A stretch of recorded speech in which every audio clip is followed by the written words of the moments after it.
meeting for September 24th, 2024. Another correction, okay. Can we stand for the Pledge of Allegiance?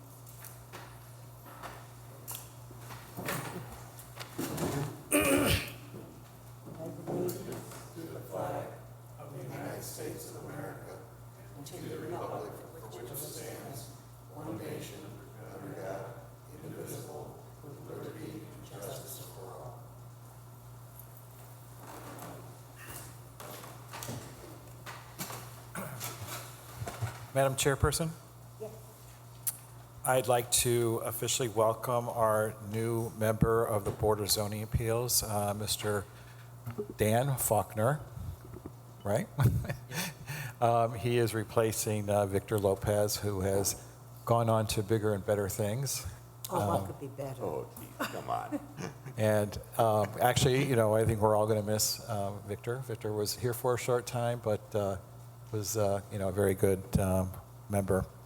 For those that don't know, Mr. Faulkner is the son of our former attorney that we had, Alan Faulkner, that was for the board back in... BZA in the brand? Well, it was for Plan Commission and BZA, and, you know, back in the 90s and the early 2000s. So, yeah, Alan was with us for quite some time. I'm sure Dan will be just as great as his dad. So you have a lot to measure up to. Oh, gosh. Throw that in. He does. I've heard a lot. And his dad retired, and so did his mom. All right, could we have a roll call vote, please? Mark Fry, Here. William Hutton, Here. Cynthia Hassel, Here. Dan Faulkner, Here. Kathleen Hill, Here. 5 present, we have a quorum. Okay, the next item on the agenda is, there is a correction, is for the approval of the minutes for May 29th, 2024. Do we have a motion? I'll make that motion to approve those minutes. I'll second. And could we have a roll call vote? Roger Fry, Yes. William Hutton, Yes. Cynthia Hassel, Yes. Dan Faulkner, Yes. Kathleen Hill, Yes. 5 ayes, 0 nays, motion passed. Okay, do we have any old business? No, we do not have any old business. Okay, we have new business, D-24-09, petition of NH Vega LLC for a modification of an existing conditional use, which was Z-23-04, regarding Title 10, Section 10.11, Parens 3, to allow an automobile fueling station in a C4 General Commercial District located at 1051 to 1053 Indianapolis Boulevard in the city of Hammond. Have all notification requirements been met? Yes, they have. Okay. Petitioner's ready. Would you please state your name and address? Good evening. I'm Dan Tersman. My address is 3592 North Hobart Road, Hobart, Indiana. I'm here tonight on behalf of NH Vegas and the Luke family of brands, requesting an amendment or a change to the conditional use that was granted about a little over a year ago for the property at, 1051 and 1053 Indianapolis Boulevard. At that time, we had presented a plan to basically, there's an existing convenience store, Luke gas station at that site currently. We had presented a plan to essentially demolish that, the existing convenience store gas station and build a new gas station as well as an additional multi-tenant retail building. And so at that time, we had gone through the process of subdividing the property to create the 2 individual parcels for the 2 different businesses, and along with that, granted some easements and some other, access easements, utility easements, and so forth. That project had just due to just costs and other reasons was delayed and eventually the project was abandoned. And we would now like to just essentially build just the gas station and are no longer looking to do the multi-tenant building. So through that process, we've redesigned the site to better utilize the area and have better ingress, egress, stacking, access to the pumps, site circulation, and everything. With that, then we have gone through the process with the Plan Commission to basically re-subdivide the property to revert back to a single lot and to vacate the easements that were granted at that time. And so what we're asking here, we did go through with Z 2304, we were granted approval for special use, a special exception use for the convenience store gas station. And so, but that was based on the legal description that was with that previous plat. So what we're asking for is an amendment to that, to the use approval to apply to the new legal description with the newly approved plat. I don't know if you would like me to kind of go through if it would help to go through the proposed findings of facts, or if that's something that you want to present with this staff, or? If I may, I want to just make a correction. Okay. In what you just said, you referred to special use, special exception. It's actually, was conditional use. Conditional use, I'm sorry. Yeah. Understandable. Not only is the modification for changing the legal description, the modification is also to make sure that the new site plan, development plan is compliant with all other zoning provisions. So that would, therefore, you should just talk about that. Sure. So as far as the compliance and zoning and that we have, the site design is laid out to essentially meet all of the city standards for gas stations, convenience stores, with adequate spacing and stacking for the cars. We would be, in compliance with all the zoning requirements within the zoning district, and again as well as meeting all the requirements for a convenience store. And then for clarity, again, the similarity between the previous approval and this approval is the reduction of the number of pump islands. Yes. So we have on this new layout, so existing gas station has 12 pumps, a large canopy, kind of, just a lot of just outdated equipment, maintenance issues. So this new site will reduce the number of pumps, reduce the size of the canopy, have a completely new building, all state-of-the-art technology as far as the underground storage tanks and fuel equipment. So that'll improve the environmental standards, meeting all current environmental standards.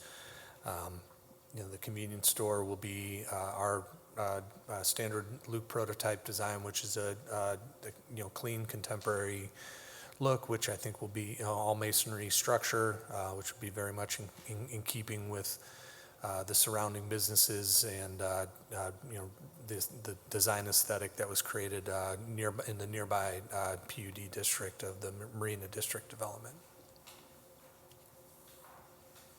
Any questions from board members? I do. Thank you. Who should I address him to? Mr. Poland? I would direct that to him first. Is there a drive-through? No Provision. drive-through, no. Mr. Poland, my question to you is the conditional use, special use, whatever it is, does that stay with the property or is that with the owner? All of our approvals are with the property. Thank you.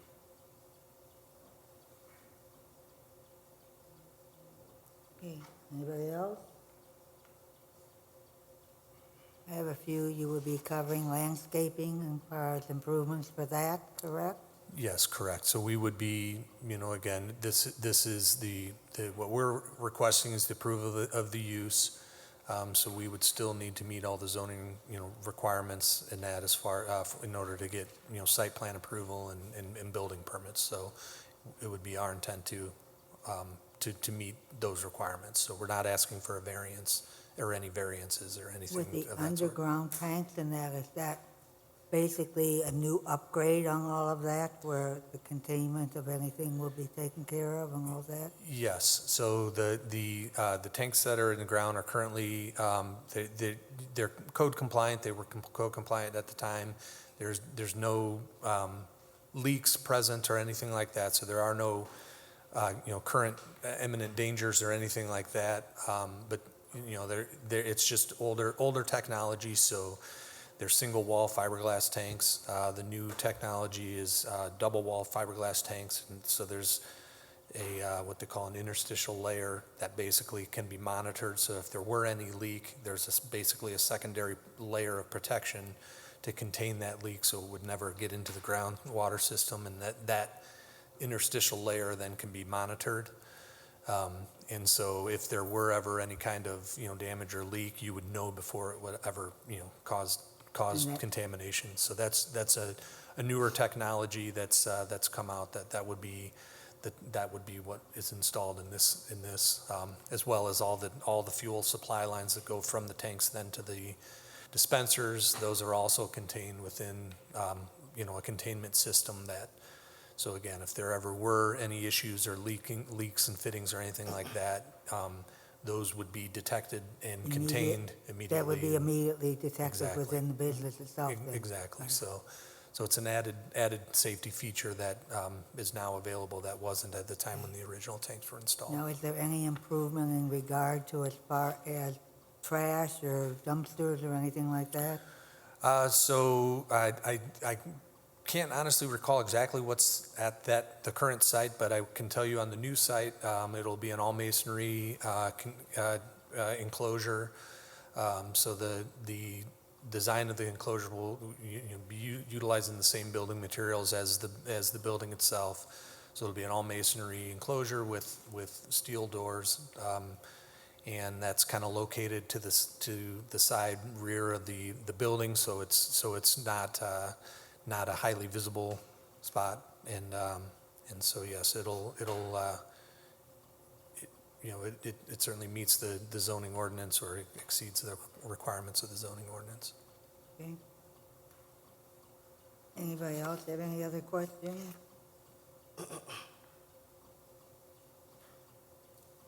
All right, we are ready for anybody in the public would like to speak for or against this project?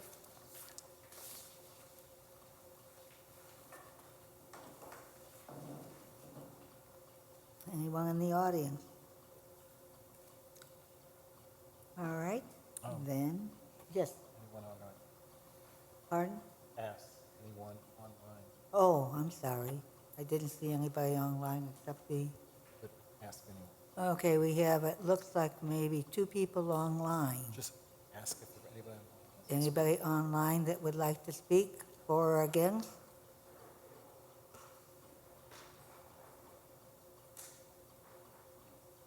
Mr. Novak, are you getting any response from anyone? Kathy, Okay. now you have to close public. All right, then we will, no, I was just asking if he was noticing it. Nobody Okay. said. All right, thank you. Then we will close this period of public expression. And do the board members have any other questions or any questions at this time?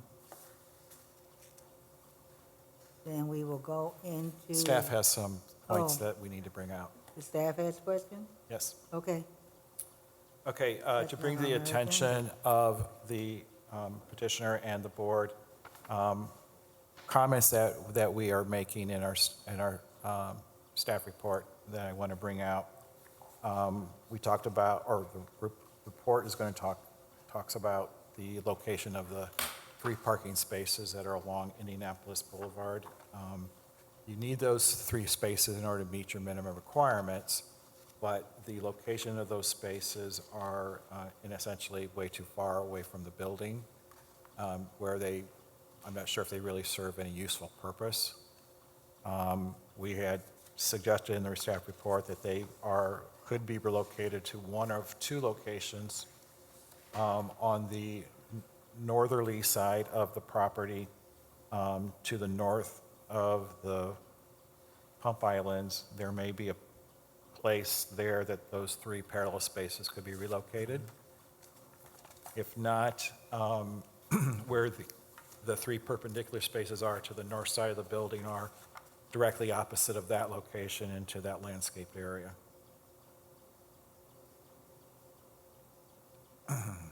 The other comment to make, excuse me,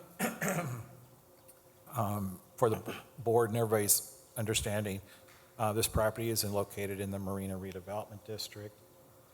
This property is on a major street. And looking at the elevations of the building, the Indianapolis Boulevard side, you have a change of materials that goes from the brick that faces easterly to concrete block. In essence, it's on the street-facing side.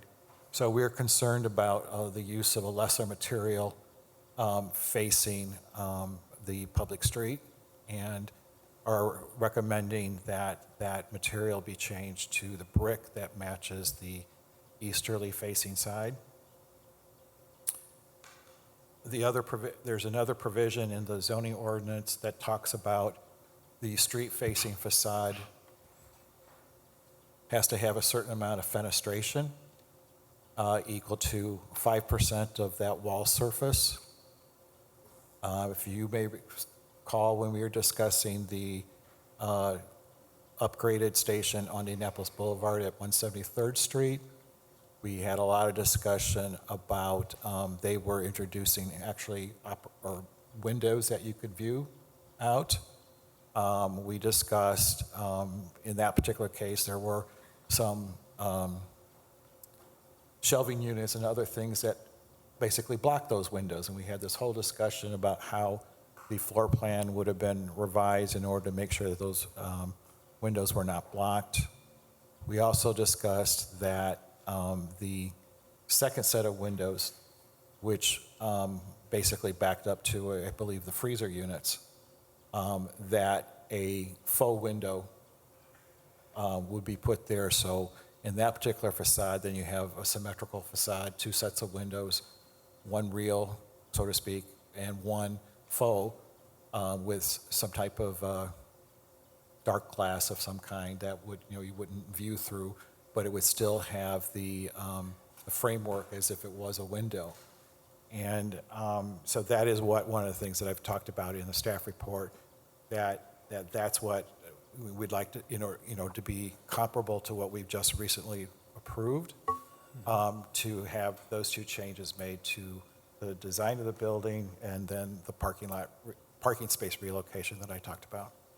Yeah, and we have no objection to that, so certainly we can revise that side elevation to utilize the brick material that's currently used in the front, and then provide spandrel glass on the facade of that street facing facade to meet that requirement. And we'll work with staff on that and present options to get through that if that's acceptable. I have a question with the staff.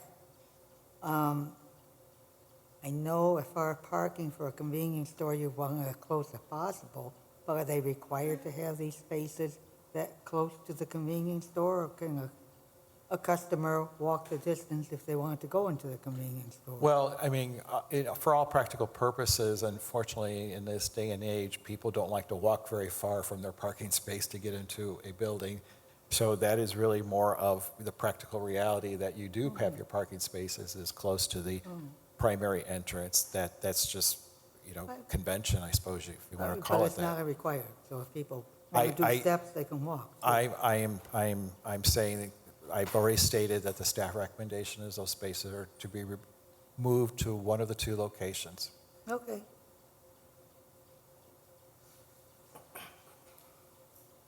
That being said, with Mr. Tersman's concurrence with the, working out the recommendation, or the, working with us for the recommendations, I appreciate the fact that, you were ready to do the findings of fact, and I kind of stopped you on that. That's okay. But we'll just take, because it's in your cover letter, correct? Yes, yes. So it's already in the record in that sense.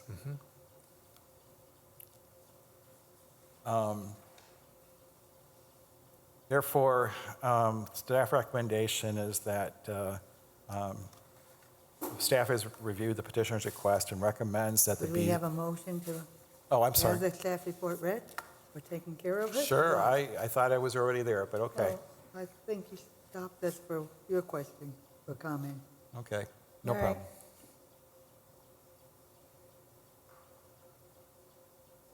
Could we request that the staff report be presented and any recommendations? Okay.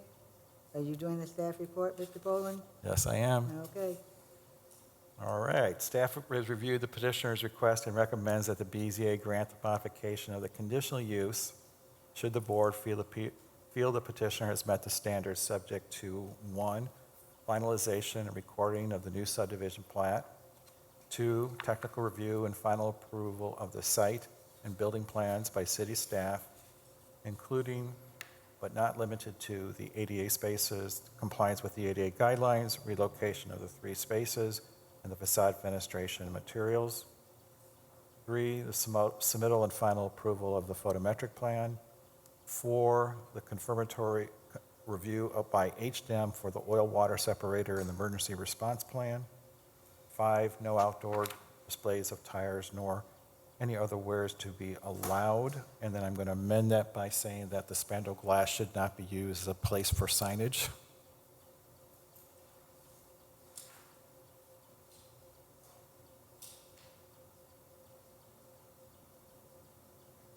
And then 6, compliance with Hammond City Code, Chapters 94, 97, 98, 101, 132, 150, and 160, in particular sections enforcing litter, junk, trash receptacles, snow removal, and the harboring of a public nuisance as to maintain a sanitary, safe, and aesthetically pleasing property. All right, we have some proposed findings of fact that have been presented to us. Do any members of the board have any additions or amendments to the findings of fact that's prepared by the staff? I might not, but I would You like, might. I would like to ask a couple of questions. Can I do that? We'll The- whether we It's can, I up to, don't know. the chair has asked for the findings of fact, and now you're asking to do something else. It's at her discretion. I said I have no problem. Do any other members have a problem? I wanted to ask him before you talked about the findings of fact, but Okay. I was, So you have questions in regard to the findings of fact? no, I don't have questions regarding the findings of fact. I have questions regarding the drawings that I'm looking at. Okay. When I look at the floor plan, when I look at the floor plan, I don't see a north arrow, so I'm not sure which way is north. And when I look at your elevations, the left elevation, the right elevation, I'm not sure what that means. So maybe you can work on that. Do you have questions in regard to the picture? It's really not a question, it's really a statement. Okay. So basically you want clarification of the drawings and accurate depiction of north, south, east, Some of west. some of my colleagues might not get it, I get it, but I'm just trying to help my friends. Okay. Thank you very much for listening, I appreciate it. Sure. Okay, would you like the clarifications now? We No. will be glad to give them to you. Nope, thank you. Right. Do you have any, You'll does take care anybody, of it then. Yep. Yes, sir. Yep.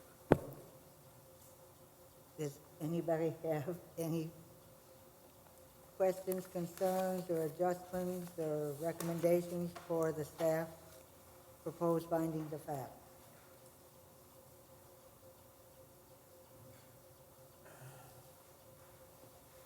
Okay, do we have a motion to adopt the staff report? As amended. Pardon? As amended. As amended. I was ready to read that. as amended and the proposed findings of fact as presented to this time. I'll make the motion to approve. Do we have a second? I'll second. Roll call vote, please. Cynthia Hassel, Yes. Dan Faulkner, Yes. Roger Brock, Yes. William Hutton, Yes. Kathleen Hill, Yes? 5 ayes, 0 nays, 0 abstentions, motion passed. Do we have a motion in regard to Z-24-09 for a modification of the conditional use in Z-23-04? I'll make the motion to approve as long as the petitioner does the 6 standards provided in the staff report. I'll second.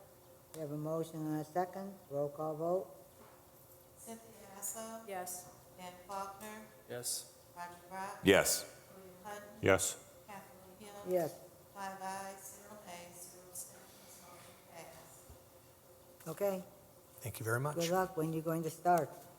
Well, we'd like to start as soon as possible. Obviously, we have a couple of things to take care of, and to, we have to wrap up the plat, get everything recorded with that, so.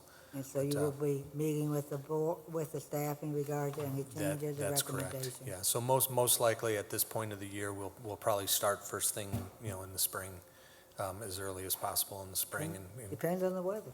yeah, exactly. If I would like to ask a question. So just by the way this is oriented, are you going to demolish the current building first, or, That would be, yes, that would be the plan, yes, okay, so the station will be shut down for a period of time? yes. Okay. Any idea how long you would have to shut down the station? Well, a typical construction sequence for this size of a project, I would say it's probably going to be about a 6-month process from when we would have the site shut down to when we would be able to open up. So that would be at a minimum, yeah. Okay. Thank you. You bet, thank you, thanks.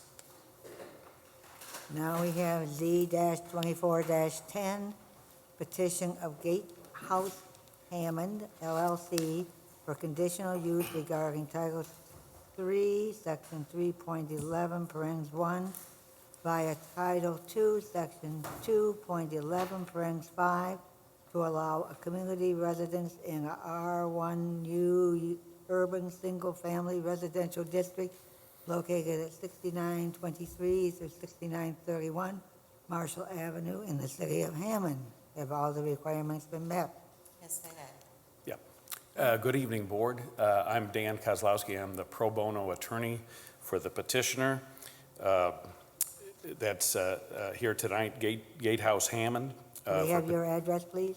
I'm sorry? Your address, too? Address is 8721 Shetland Lane, Indianapolis, Indiana. Okay. Thank you for coming. And this is on petition Z-24-10. We're asking for conditional use for a community residence.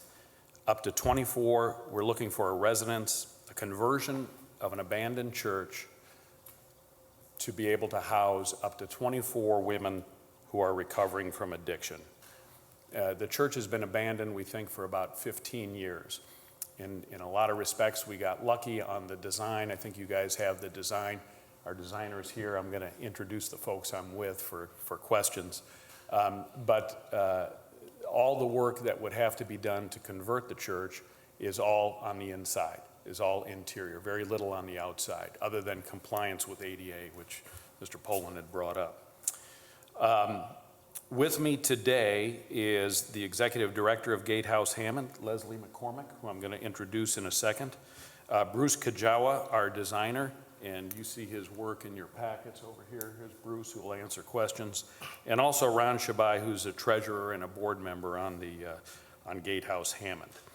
We've had the chance to review the staff comments that came out. We agree with all of those, and we will comply with all of the conditions for approval that the staff has put in, including parking, which with the 24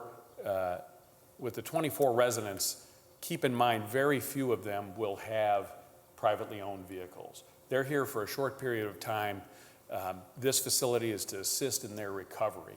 And so by our policy, there should be no more than about 6 vehicles that will be there. Sometimes guests will show up.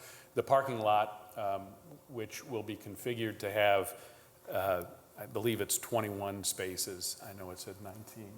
Is 21 right? Or is it 22? Will be more than adequate with the rules on parking. The landscaping, the requirements for the landscaping will comply with all of those. There's some problems with the fence, and there's some overgrown, as you might expect, some overgrown weeds and vegetation in the area.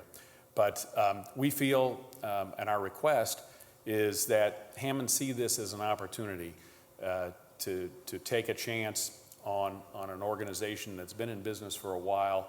In this particular business, they've got the experience to help those in our society who are recovering from addiction. When there are violations, and I know people tend to be concerned about a house like this, but when there are violations of the rules, of which there are many, then those individuals will not stay. And so we feel that from a standpoint of security and efficiency and an asset for the community, we hope that you'll approve our recommendation, our petition. To tell you a little bit more about the organization and the vision for this particular building, I'm going to go ahead and turn this over to Leslie McCormick, who's going to talk a little bit about those issues. Hi, my name's Leslie McCormick. I'm the co-founder and director of the Gatehouse Hammond.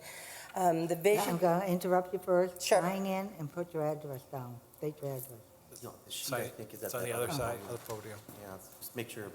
And just- anyone else who will be speaking, please sign in and give us your address. Yeah, Mr. Kozlowski, you need to sign in also. All right.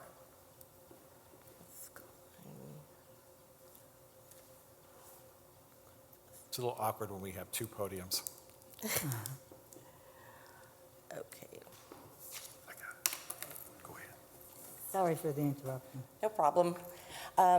The vision that we had for the Gatehouse was that there are women coming out of incarceration, out of recovery, like Regional Mental Health, Recovery Works, St. Margaret Dyer. They're coming out of here and they have no place to go. No place that they can continue to work on their recovery. A lot of people need to go back home to their families, and nowadays some of their families are also the problem. They are stuck in addiction themselves. So where do you go when you want to continue to live clean and the people that are there to support you are not clean?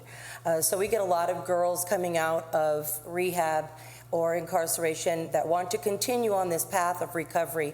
And a lot of them don't know how to live life without a substance. A lot of them didn't have a mother that showed them how to live life without a substance if they themselves were addicted.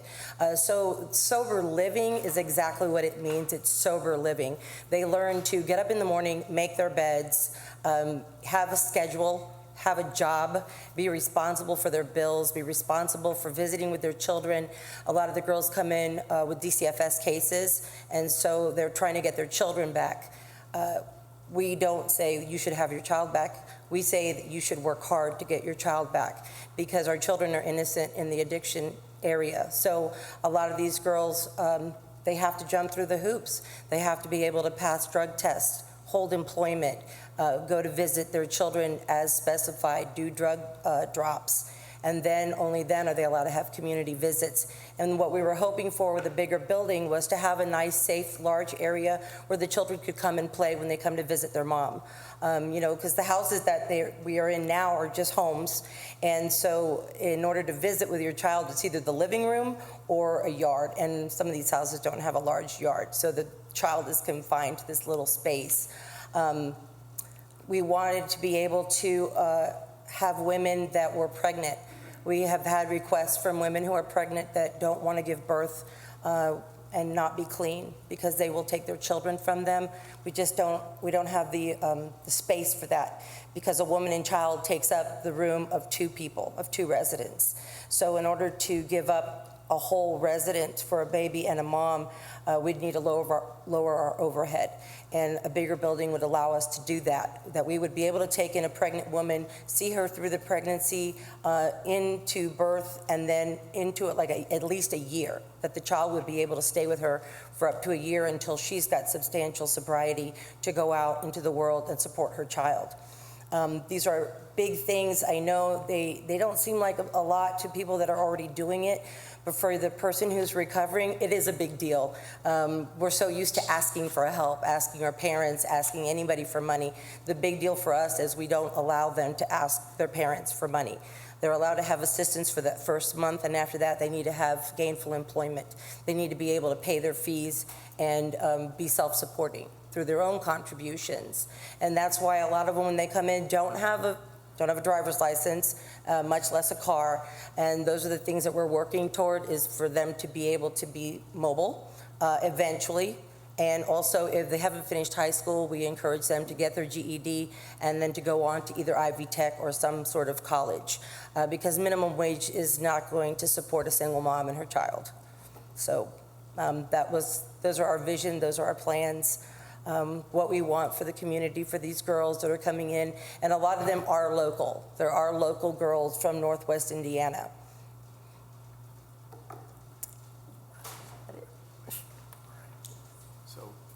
Subject to your questions, and again, we've got our designer is here as well, or questions for Leslie or questions regarding the commitments.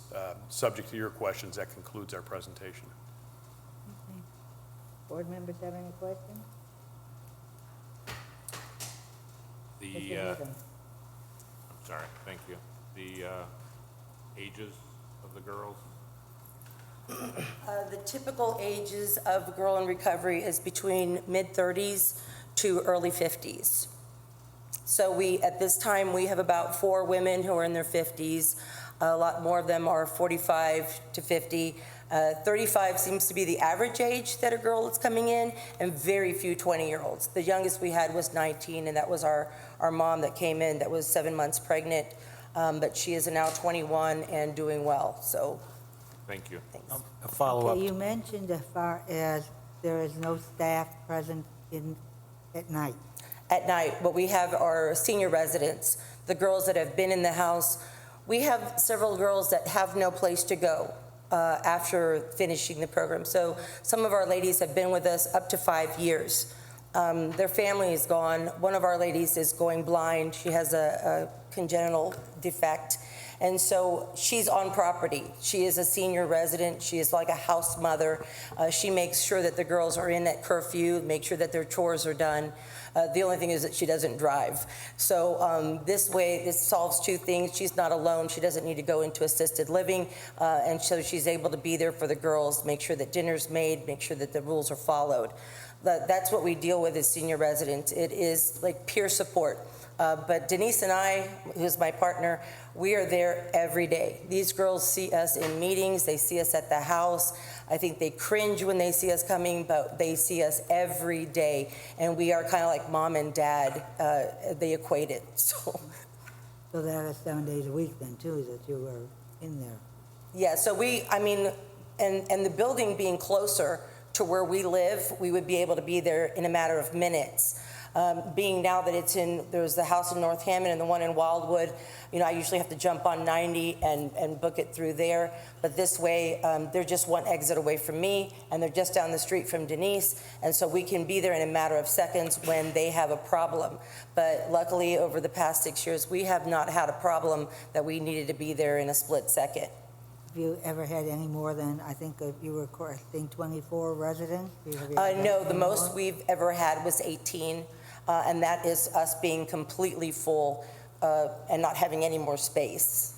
Do they find you, or do the judges, do the other places recommend that they go to you, or they assign to you, or how does that work? We have a working relationship with Regional Mental Health, also the Hammond Drug Court. And so Judge Sasha, and she will recommend somebody to us if she believes that these are people that really want to get sober. And so we will take them in. With no guarantees, we let her know that if they do not want to be sober, she'll be the first one to know, because they usually last about a week. But yeah, we get them from Regional Mental Health, Kimbrough Work Release, Lake County Jail, and these are coming through recommendations of people that work there. So there are people that are in charge. Are you also going to be utilizing them to help maintain the property, pull weeds and do things like that? The girls? Yes. Absolutely. Absolutely. So, like, There are chores in the house, and they rotate so that they each have an opportunity to do a different chore. Because like we tell them, when you have your own home, you're not going to have somebody to call to come and do this.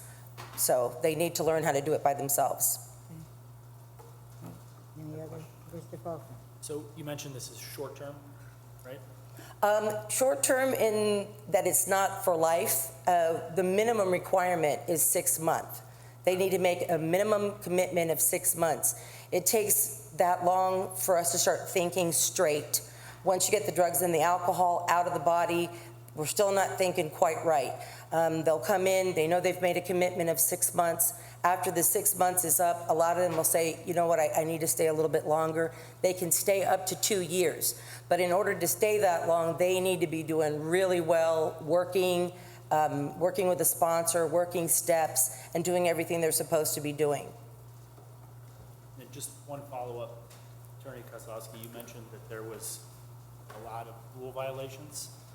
So, Well, I think you misunderstood. I said there are a lot of rules in the in the book. So compliance with the rules is an essential part of their being able to stay in the program. Right. Would that be correct? Yeah. I'm sorry. No, I may have said that. I didn't mean that. so for like chronic offenders or people that are evicted from the Yeah. program, is there like a network of support resources for those people to then go to? Or where do they end up?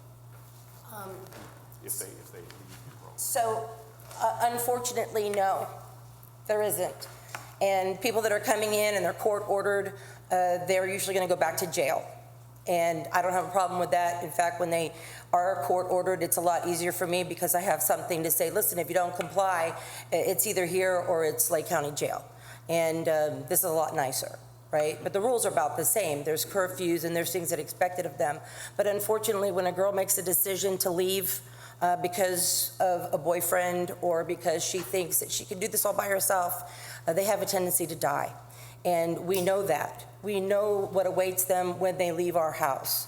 Unfortunately, that's their choice, because if you choose to break the rules, you've then made a choice to leave the house. And they know the consequences of making that. Now, it's double-sided. We had a girl that just passed away on the 15th. She left the house about 2 months ago and has since passed away.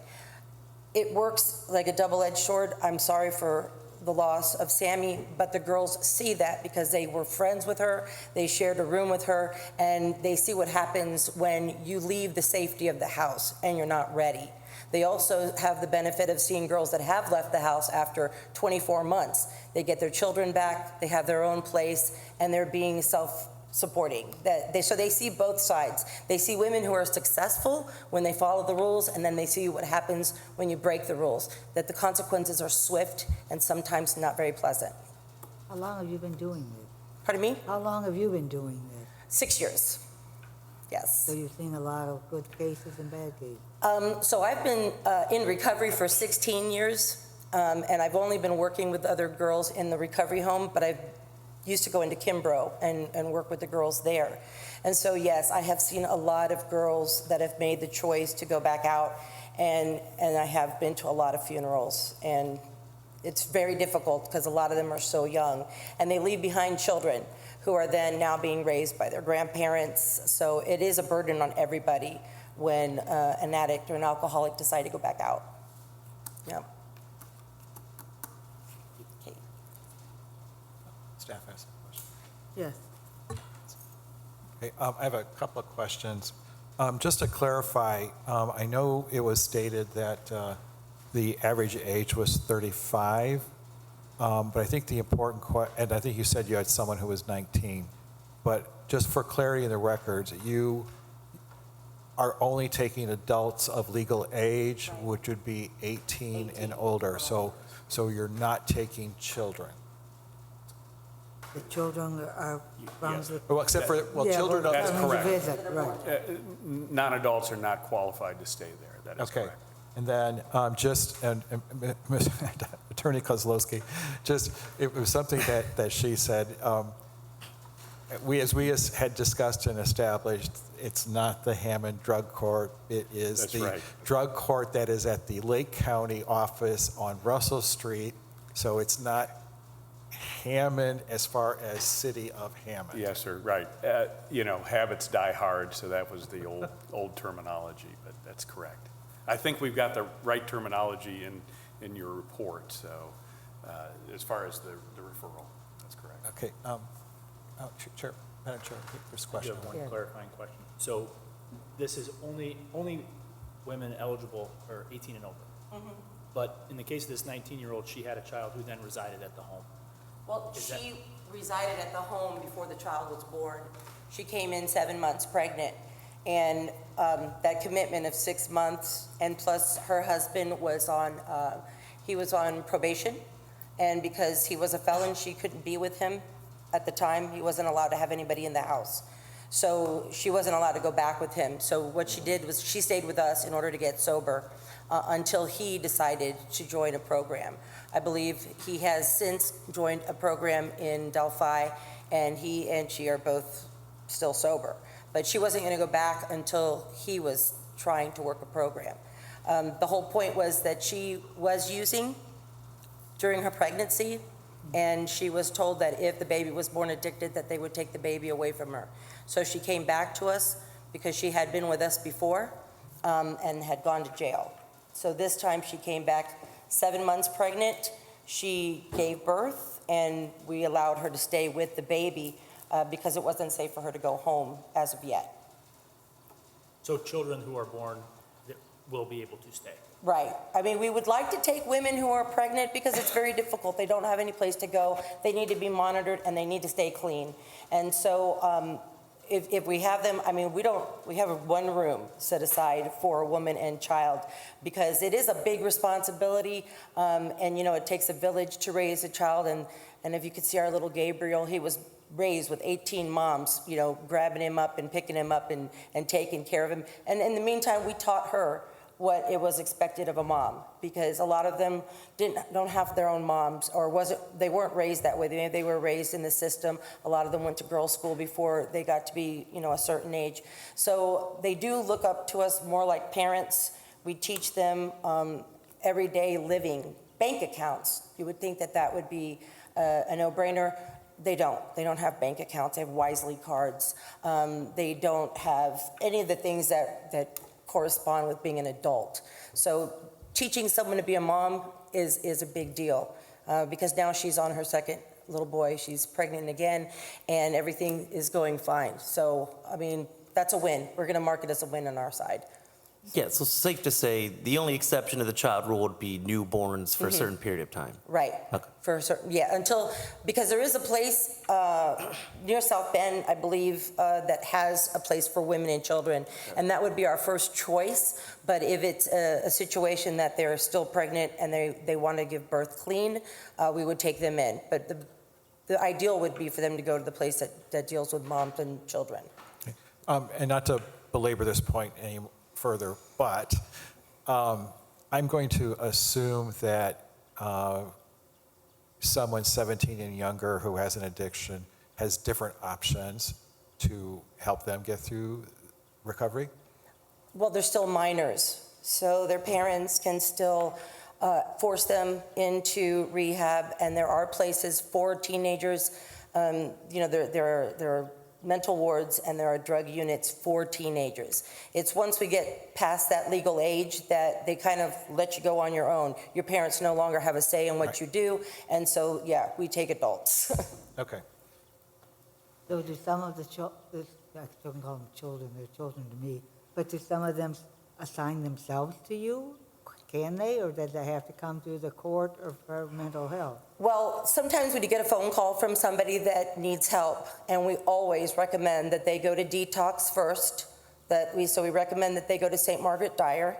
After they do the 3 to 4 days in detox, then St. Margaret Dyer would probably send them to regional mental health if they have a bed available. We prefer that they be detoxed. We don't have a facility to detox them.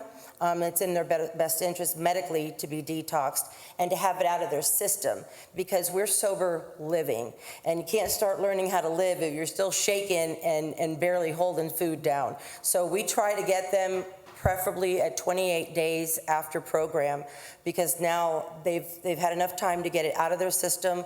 They've gotten a little bit of sleep, they're eating a little bit better, and they feel better. And so then they're ready to make a decision, an educated decision, right, as to what they're getting into. Because this isn't something that, it's not housing. They have to make a commitment that they're going to do this work, that they are going to do everything in their power to stay sober, that they're going to go to meetings, they're going to meet with a sponsor, they're going to get a job, and that they're going to follow the rules. You know, because even an eye roll to me is, not following the rules, and they're eye rollers from way back. So yeah, they have to make a commitment. We give them the first 30 days to make that decision. Your 6 months doesn't start until after the first 30 days, because we give them the opportunity to back out, and it also gives us the opportunity to say, I don't think you're ready. You're not quite ready, because you're still trying to dip, dive, and jive around with the rules. And that's not, it affects the girls that are here trying to get sober. Any other questions? I do. I've been involved in projects like this. This is a good thing. Keep doing it, Thank you. please. And it takes big people with big hearts. And you have one. Don't, He has one. oh, yes, yeah, I believe she does, yes. So, with that being said, thank you. Thank you. And that being said, Mr. Poland, I'd like to ask the question that this particular project will be submitted to the State Department of Homeland Security for design release. It'll also be submitted to the Board of Health for their review and their release. Is that correct? I believe that's normal procedure, and that would be handled through the inspections department. Okay. Those two departments paramount to protect your residents. Right. Please. Our designer is in compliance with that, so believes that's the same, the correct requirement. Yeah, the understanding is right now what's been presented to the board are preliminary plans showing how it's That's going to be right. laid out and things. That's but right. You're going to work with Bruce to Right. finalize them and send them downstate That's right. to our departments and all that. Right. Okay. I have The another reason- question. Are you purchasing this old church, or are you renting, or what? We are, right now, we're under contract contingent upon receiving proper zoning for this project. So it's been pending for some time, and if the plan is, if we get proper zoning, then we'll purchase the property and start to work as soon as we can. They have provided the appropriate documents that they are a contingent purchaser and authorization from the current property owner. Mr. Poland, the reason I asked that question is because when we look at the recommendation, If you're going to question the staff report, wait till the staff report is presented. I did that last time. Yep, All right, fine. because we have to do public comment. Yes, we do. Are we ready for public comment? Do we have anybody in the public that would like to speak for or against? We have a man back there. Would you like to come forward, state your name and address, and make your comment? Hello, my name is Kid Bastasic. I live at 6922 Marshall Avenue, right across the street. We've been living, my wife and I, for 33 years.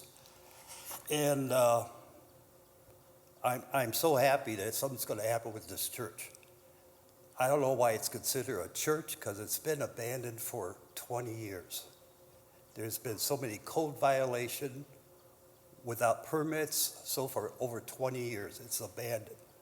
And I don't understand, this guy that supposedly has the church, back in 2005, he went to prison for 3 years for welfare fraud, using the church, $127,000 in restitution.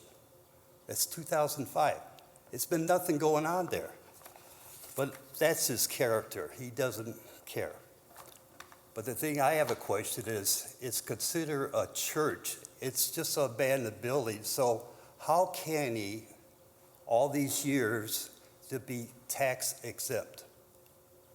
Nothing going on, no activities, nothing. How can that be done? I have to pay my property taxes. I live right across the street, a little 1,200 square foot house. My taxes went up over 300% 2 years ago. But he's getting away, this property going up in value, no taxes paid. How can he do that, a convicted felon?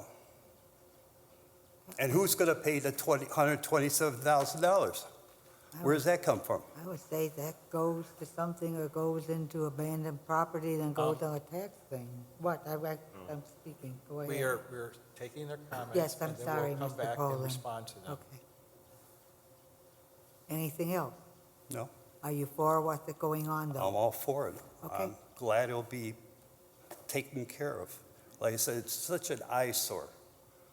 I mean, it's been there over 20 years. It just junk. You know, he doesn't take care of it. But I am so glad it'll be taken over. Okay, All thank right, you. thank you. Anyone else? I don't know if the petitioner can even answer that Well, question. just don't speculate. Okay. I'm just taking the chance to think about it. Any other comments? Hearing none, no other comments, we will close it. Oh, anybody on remote? Have any questions or comments, pro or con? Anyone on remote? Hearing none, I close the period of public comments. Petitioner, do you feel comfortable answering that question? Actually, Mr. Kozlowski, if you could step up, because we have to also get some information into the record, okay? Okay. So can you speak to the outreach that you did at our request in the neighborhood? We did, and that was also the mayor's request. We started out, and this was the recommendation from staff, that we talk to the mayor about the project. And so Leslie and Denise had that meeting. It went very well, and his recommendation was, make sure you get out to the neighbors. This is where we found Ken. I think it was maybe it was at least a few weeks, maybe a month before we sent out the official notice. We sent out an unofficial notice to everyone that we knew we would have to send official notice to, and then hand delivered the notices to the neighbors. I think there was, I think staff had received one comment regarding parking and maybe some other negative comments. We will talk about that. I just all right. want you to explain your side of it. So we did, and again, your recommendation in conjunction with the mayor, so we did that. Okay, basically, are you able to answer his question from? Wait, Kathy, I'm trying to Okay. establish something here. All right. Okay. So, for the record, when you sent the letters, hand-delivered or whatever Yeah. you did to them, Yeah. did you get any responses specifically from that delivery? Yeah, and I would have to say Ken's response was in response to that. Okay, all right. Thank you. I just want to get that clarified. So also, just for the record, we received 2 calls from, I guess would have been after the certified letters went out. We received 2 calls. We met with one of them and explained everything to her, and she seemed to be satisfied with our answers. And then, Tom, you took another phone call from a gentleman. It was Ken, yes. Oh, it was Ken. Yes. One of the 2 calls we received was, yeah. Okay, and so we have the documentation in the file as to who they were, so we can put that into the official record. And what were their concerns?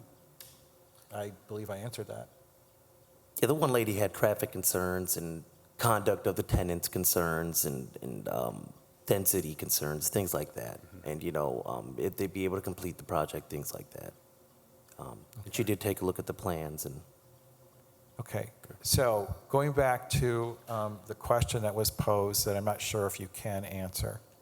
I'm getting and you can clarify this. So I'm understanding that this, for whatever reason that we can't necessarily answer, this property is in a tax exempt status and is not paying taxes. So you've double-checked that, and there are no back taxes looming out there on the Right. property? When we go to closing, the property, it will go through a title company. And so if there are any tax liens or anything like that, those will all have to be paid off. We're only going to accept this property with clean title.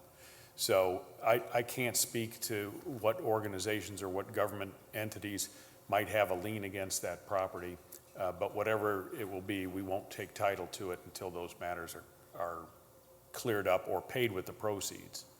Right, and that's just a normal process? That's the normal process, of whether. going through purchase? Right. Okay. So basically, right now, it's a rental type thing, or you, have No, you got we're not finance? there, no. We just have a purchase contract and that's it. We So have you no haven't- rights to the property. So you haven't dealt with any bank as far as a We mortgage did, or we did. anything like They that? have the financing in order, the petitioner has financing in order. What was the bank, Leslie? People's Bank is going to finance the purchase. Okay. And you know, got a number of volunteers like myself and to some extent Bruce, and in the construction trade. Leslie and her husband are in the construction trade.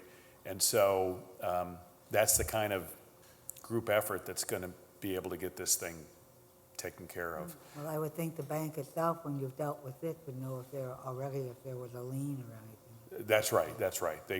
That's exactly correct. They will look at it independently of us, and they will not they will not lend on it unless their collateral is secure. All right. Any other questions from board members? Any other questions or comments from the staff? No. All right, we're ready to go into as far as the staff report. Yes. So just for the record, I do want to make a correction in the staff report regarding the number of parking spaces that was identified by Mr. Kozlowski. It is 22, not 19. That is in 2 locations on the staff report where that was incorrect number. And would you like me to go ahead with the recommendation? You or, Would you? yes, please Okay, do. all right. I'm just making sure. All right, so staff's recommendation is that, or staff has reviewed the petitioner's request and recommends that the BZA grant the conditional use, striking the word permit, should the board feel the petitioner has met the standards subject to conditions. 1, the facility will be limited to 24 residents. 2, the submittal and technical review and final approval of the project site civil plan by city staff prior to the issue of permits, and the petitioner shall make any changes requested thereof. Receipt of the state construction design release for the repair replacement of the existing 6-foot tall fence along, that should say the rear perimeter of the property. Compliance of the City of Hammond Municipal Code, Chapter 97, regarding to the noise ordinances, and then 94, 98, 101, 132, 150, 160, and our particular sections reinforcing litter, junk, trash receptacles, snow removal, and the harboring of a public nuisance as to maintain a safe and sanitary, aesthetically pleasing property. I also want to point out into the record, it was in the staff report earlier, we kind of glossed over it a little bit. The Plan Commission at its last meeting did a determination on what the appropriate parking ratio would be for community residents. This is the first time we've really dealt with community residences since this ordinance was added 20-odd years ago. And based on the parking requirements that were established, it is 1 car per resident. And then there is a series of administrative conditions in which the staff can reduce the amount of parking. And that is primarily, the 2 most important is that you have a van for the residents, and that they have their restriction on who can have a car. So in that sense, that the 22 parking spaces is more than adequate based on that ratio. So there was no need for formal parking variance because it was handled as an administrative variance.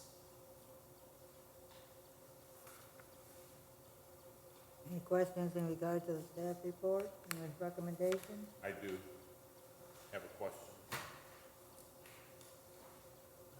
Number 3, can we adjust that to also include the Indiana Department of Health or add item 7? Or is that automatically done?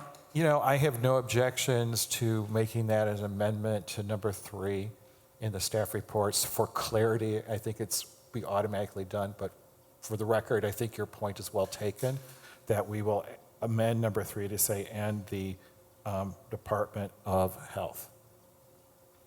I've been down this road for a long time, and it's really important to protect the residents and the staff, make sure that everybody's looking at this project.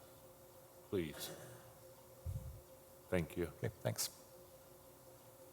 Any other questions, comments, or recommendations? All right, we have the proposed findings of fact presented by the staff. Any changes, any recommendations, any other comments?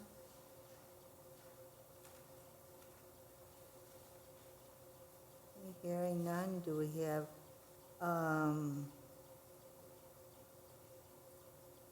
motion to adopt the staff report as amended and with the additional comments made into it and the proposed findings of fact as presented, into the record? I'll make the motion to approve.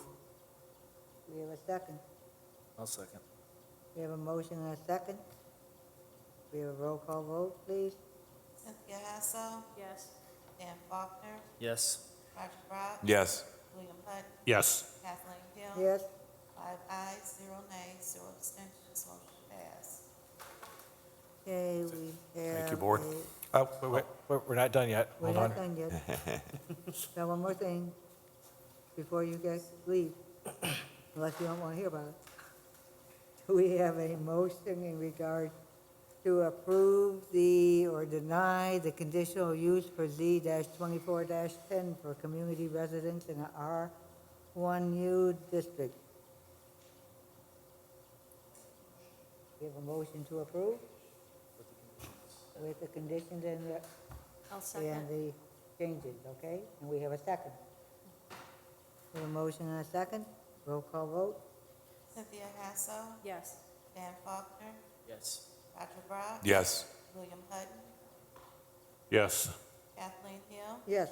5 ayes, 0 nays, 0 abstentions, motion passed. Now you may leave. And as a board member, once you get things going and everything's approved with the taxes and the thing, could you please let this office know, since you are a 501c3 organization, where donations can be accepted? Thank you. She will.